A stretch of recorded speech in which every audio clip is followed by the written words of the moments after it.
can actually spend more money.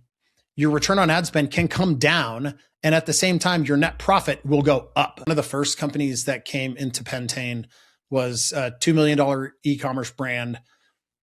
Great product, incredible founder. He was he was like we all were at the beginning, like invented a thing, started selling the thing, people started buying the thing, and now he's CEO of a company, but didn't understand any of the finance stuff. So they were losing $100,000 a month. They had a couple of months of runway left. They came into Pentane. What the math told them is that they were achieving an 8 return on ad spend, but they're losing $100,000 a month. So clearly it's not working.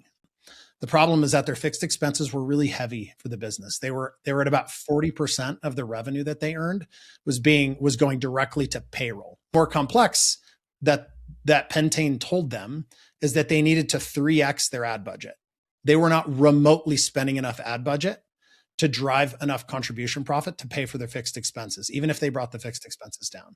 And if they 3x their ad budget, that 8 could come down to a 2.5 return on ad spend, and they would be profitable. So it's this weird thing, and it's completely counterintuitive. You can actually spend more money.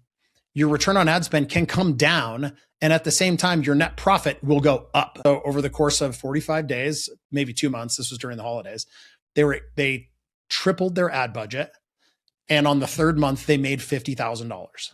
So it was just the system. They didn't understand enough of how their business was spending and earning money to be able to understand how to build an ad budget. So when we take that out of the equation and truly understand what needs to happen in order for this to be successful, to not be a disaster, we can start to think of ad budget more as fuel for the engine than just pure gambling risk. And that's a hugely important thing.